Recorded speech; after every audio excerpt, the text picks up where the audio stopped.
அனைவருக்கும் வணக்கம்.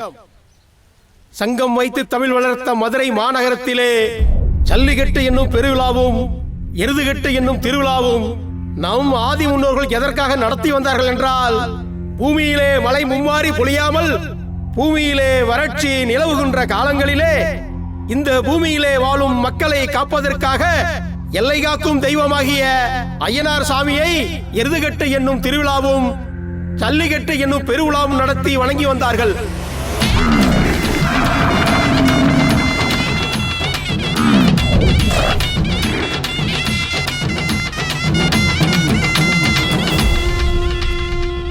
ஆகையினாலேயே ஐயனாராகிய நம் தெய்வம் நமது பூமியிலே அதிக மழையை பொழிய வைத்து நம் விவசாயிகளாகிய அனைவரையும் பொதுமக்களாகிய நம்மையும் ஐயனார் சுவாமி காத்து அருள் புரிந்து கொண்டிருக்கிறார்.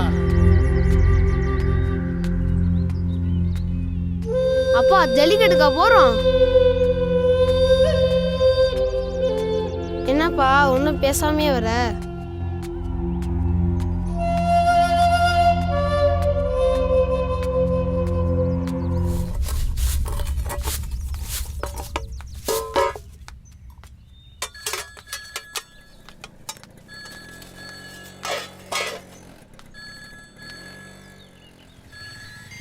அண்ணே சொல்லுங்கண்ணே.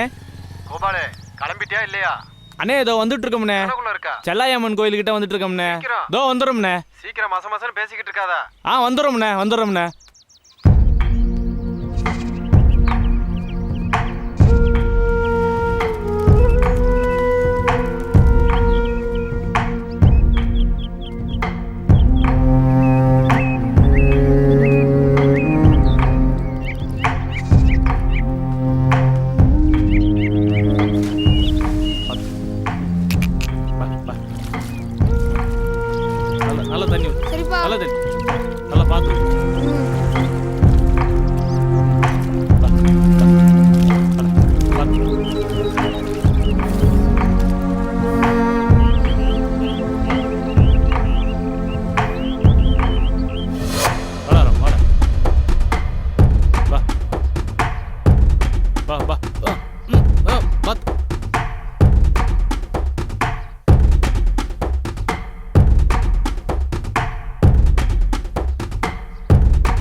ஜல்லிக்கட்டுக்கு தடை விதிக்கப்பட்டிருப்பதால் தமிழகத்தின் பல்வேறு பகுதிகளிலிருந்து கடந்த ஒரு ஆண்டில் பல்வேறு இனங்களைச் சேர்ந்த 80,000 காளைகள் கேரளாவிற்கு அடிமாடாக விற்கப்பட்டுள்ளதாக காங்கேயம் கால்நடை ஆராய்ச்சி மையம் தெரிவித்துள்ளது.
தம்பி போயிட்டு மாலையும் குங்குமம் எடுத்துட்டு வா. சரிப்பா.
உனக்கு தான் கரைச்சிட்டு இருக்கேன். இரு சாப்பிட்டலான்னு சாப்பிட்டுட்டு நம்ம சந்தைக்கு போகலாம். என்ன சரியா? ராமு நல்ல பையன்.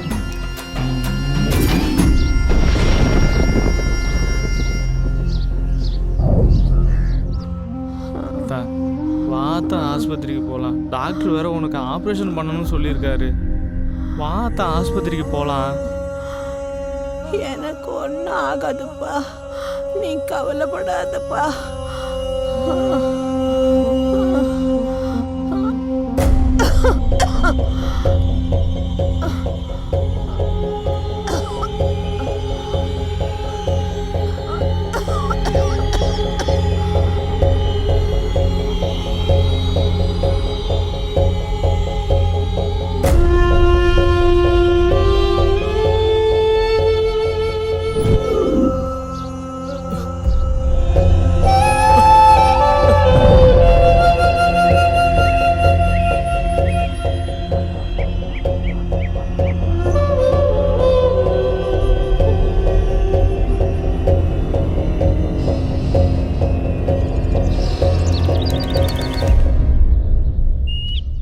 கோபால் மாடு என்னாச்சியா? வந்துகிட்டு இருக்கனே, சொல்லியாச்சுனே. கொள்ள காசு கொடுத்துருக்கோம்யா கோபால் மாட்டுக்கு, வந்துரும்ல? இல்லனே, வந்துருனே, அதெல்லாம் பேசியாச்சுனே. அப்பா இருந்து அதானே சொல்லிட்டு இருக்கேன், வந்துரும்ல? இதோ வந்துருனே, இப்ப வந்துருனே, இதோ வந்துருச்சுனே. என்ன கோபாலு, ஏன் லேட்டு? அண்ணன் வேற போனை போட்டுக்கிட்டு மாடு என்னாச்சுன்னு கேட்டுக்கிட்டு இருக்கிறாரு. இந்தப்பா பணம்.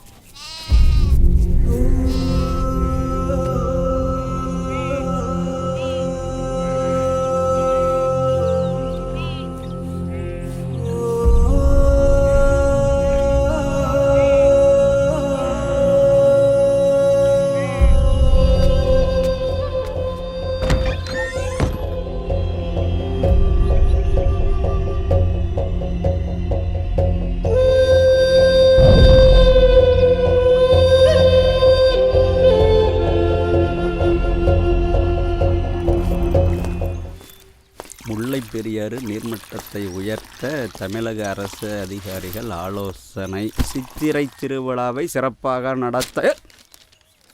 ஆள் படித்தவ மாதிரி படிச்சுட்டு இருக்கிற பேப்பரை பிடுங்குற காட்டுப்பைய உங்ககிட்ட உக்காந்துருந்தா சண்டை தான் வரும். காதில் மாட்டிட்டு வந்துடுறானுங்க. 4000 ஆண்டுகளாக தமிழகத்தில் பாரம்பரியமாக நடந்து வரும் ஜல்லிக்கட்டுக்கு உச்சநீதிமன்றம் தடை விதித்தது. இப்போ தான் நிம்மதியாக இருக்குது. ஜல்லிக்கட்டுன்ற பேரில் கொஞ்சம் நஞ்ச கொடுமையாக பண்ணாங்க. மாட்டுக்கு சாராயத்தை ஊற்றுறதும், வாழை பிடிச்சி திருகிறதும், பீங்கான கரைச்சி ஊற்றுறதும், மிளகாய் பொடியை தேய்க்கிறதும். பப்பா மாட்டை கொஞ்சம் நஞ்ச கொடுமையாக படுத்தினாங்க. யாரா குடும்பப்படுத்துனா? ஜல்லிக்கட்டுங்கிறது அவ்வளோ கொடுமையா? போலீஸ் டிபார்ட்மெண்ட்ல மோப்பனாய வச்சுக்கலையா? ராணுவத்தில் குதிரைப்படை வச்சுக்கலையா? நம்ம ஊர் கோயில் யானா சங்கிலியில் கட்டி போடலையா? அதெல்லாம் வதையா தெரியலையா? ஜல்லிக்கட்டு மட்டும் உங்களுக்கு வதையா தெரியுதோ? மாட்டை பத்தி உங்களுக்கு என்ன தெரியும்? நாங்க 300 ரூபாய்க்கு கூலி வேலை பார்த்துட்டு வந்து 200 ரூபாய் மாட்டுக்கு போட்டு 100 ரூபாயில குடும்பம் நடத்துறோம்யா. அதை நாங்க மாடா பார்க்கலையா, பெத்த பிள்ளை ஏதையா பாக்குறோம். பேப்பரில் போட்டது தானே சொன்னேன். பேப்பர்ல போட்டிருந்தா எதை வேணாலும் நம்பிடுவீங்களோ? இப்பெல்லாம் நீங்க குடிச்சிட்டு இருக்கீங்களே, அது சுத்தமான பால் நினைச்சீங்களா? பன்னிப்பாலியா? என்ன அப்படி பாக்குற? இதுக்கு பேரு A1 பால். இதை குடிச்சா அமுட்டு நோயுமே வருமியா. A2 பால்னா என்னன்னு தெரியுமாயா? பால்ல அதாயா சுத்தமான நம்ம நாட்டு பால். அதை குடிச்சா நோய் எதிர்ப்பு சக்தி கூடுமியா. இப்பெல்லாம் எங்கேயா நாட்டு மாடு இருக்கு, அதான் பூரா அழிச்சிட்டு வந்துருக்காங்க இல்லையா? ஜல்லிக்கட்டுக்கு தடை போட்டதுனால வாடிவாசல் போக வேண்டிய காலை பூராமே அநியாயமா அடிமாட்டுக்கு போயிட்டு இருக்கியா. செனை போட காலையே இல்லாம இப்பெல்லாம் மாட்டுக்கு ஊசியை போட்டு தாயா செனையாக்குறாங்க. அந்த ஊசியை விற்கிறதுக்கும் வெளிநாட்டுக்காரன் தாயா கியூல நிற்கிறான். அதுல இருந்து வர அந்த பாலை குடிச்சா வியாதி தாயா வரும். அந்த வியாதியை குணப்படுத்த அவனே மருந்தையும் கொண்டு வந்து விற்பேன்.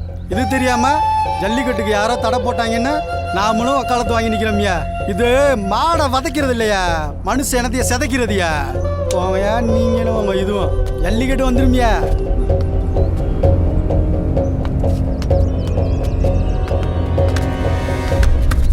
இந்த மாட்டுக்கு பணம் கட்டியாச்சப்பா, இந்த மாட்டை ஏத்துக்கப்பா.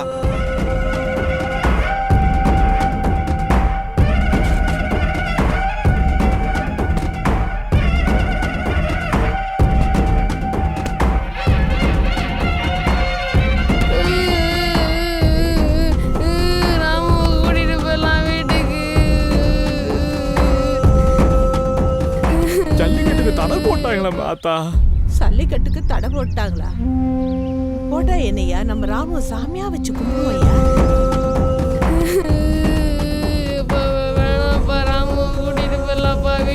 என்னப்பா மாடு முட்டி போட்டுக்கிட்டு இருக்கு? அண்ணே அது முட்டி போடலங்கண்ணே, சாமி கும்பிட்டுருக்குண்ணே. ஏய் என்னப்பா சொல்ற? ஆமாண்ணே. என்னையா வெட்டுக்கு போற நேரத்துல சாமி கும்பிட்டுக்கிட்டு சொல்ற?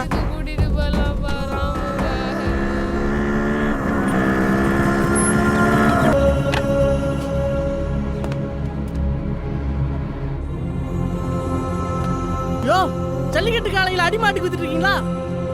என் பேர் சக்திவேலு, நான் ஒரு ராணுவ வீரன்.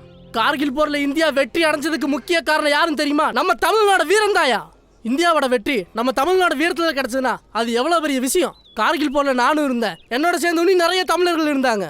போர் முடிஞ்சதுக்கு அப்புறம் உங்களுக்கு உயிரை பத்தின பயம் இருக்கான்னு கேட்டேன், அவங்களும் இல்லைன்னு தான் சொன்னாங்க. இப்படி எல்லா நெஞ்சிலையும் பயம்னா என்னன்னு தெரியாம இருந்தது காரணம் என்னன்னு தெரியுமா? ஜல்லிக்கட்டு. வாடிவாசல்ல பெரிய பெரிய கொம்பை வச்சுட்டு சீரி பாஞ்சுற காலம் முன்னாடி கொஞ்சம் கூட உயிர் பயம் இல்லாம நெஞ்சுக்கு நேரம் ஏத்து நிக்க நம்ம மாதிரி ஆம்பளை தான் வீரர் இருக்கும். அதனாலதான் எதிரி நாட்டுக்காரங்க ஒரு துப்பாக்கி தூக்கிட்டு நேருக்கு நேரம் சண்டை போட்டு ஜெயிக்க முடிஞ்சது. ஜல்லிக்கட்டுங்கிறது கிரிக்கெட் விளையாடுற மாதிரி விளையாட்டு இல்லையா, இது வீர விளையாட்டியா. வெறும் விளையாட்டு மட்டும் இல்ல, தமிழனோட வீரம், அடையாளம், கலாச்சாரம், பண்பாடு, இலக்கியமும் இதிகாசமும் கொண்டாடி 4000 வருஷம் விளையாட்டு வர தமிழோட பாரம்பரியத்தை பட்டுன்னு தடுக்கிறது எந்த வகையில நியாயம்? இத பத்தி தெரியாம யாரோ தடுத்து வச்சா அவங்களுக்கு பயந்துட்டு உங்க காலையில அடிமாட்டுக்கு விக்கிறீங்களா?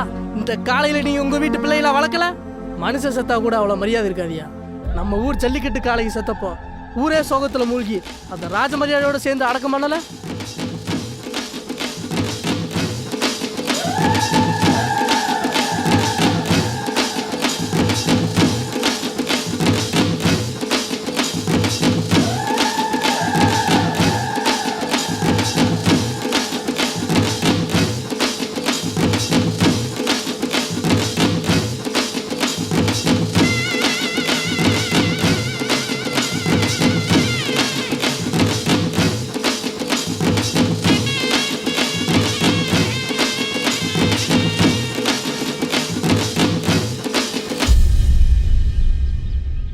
ஜல்லிக்கட்டு இல்லைன்னா என்னையா, நம்ம குடும்பத்துல ஒருத்தரா வாழ்ந்துட்டு போட்டுமியா. நான் கூட என் மனசார விற்க வரலையா, என் ஆத்தா வைத்திய செலவுக்கு தான் விற்க வந்தேன். உன் பாரம்பரியத்தை வித்து அவன் ஆத்தா வைத்திய செலவு பார்க்கணுமா? அதுக்கு 1000 வழி இருக்கியா. மாட்டோட கொம்புக்கே பயப்படாத நாம போலீஸ்காரன் கம்புக்கா பயப்பட போறான். கூட்டிட்டு போய் அவன் கொலை செஞ்ச.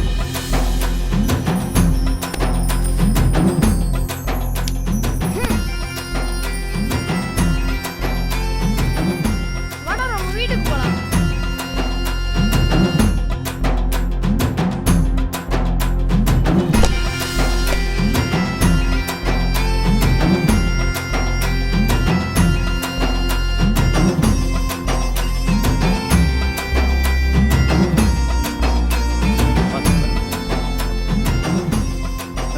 அண்ணே எங்களை ஒரு போட்டோ எடுத்து கொடுங்கண்ணே. கொடுங்க.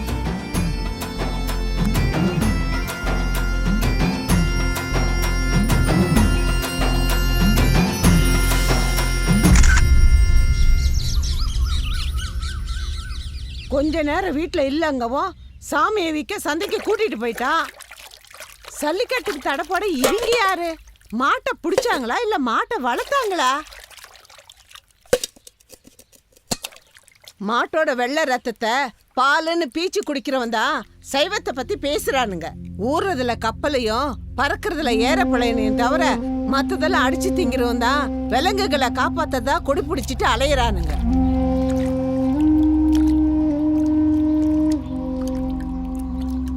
ஏற்கனவே சந்தை வரைக்கும் வந்துட்டு போன மாடுனே, அவங்க கேட்டா தரமாட்டாங்கண்ணே. அட போப்பா, 100ன்ற இடத்துல 200 தூக்கி விட்டு எறிஞ்சா எதை வேணாலும் விற்பாங்கடா. ஜல்லிக்கட்டுக்கு தடை போடுறானுங்களா? பெரிய தடை. கோபாலு மாடு கொடுத்துருவான்ல. எனக்கு என்னமோ அவன் கொடுப்பான்னு நம்பிக்கை இல்லைண்ணே. ஒரு தடவை தப்பிச்சிருச்சுன்னு விடக்கூடாது, திருப்பி திருப்பி அடிக்கணும். கண்டிப்பா திறக்கும்டா. கோபாலு, கோபாலு.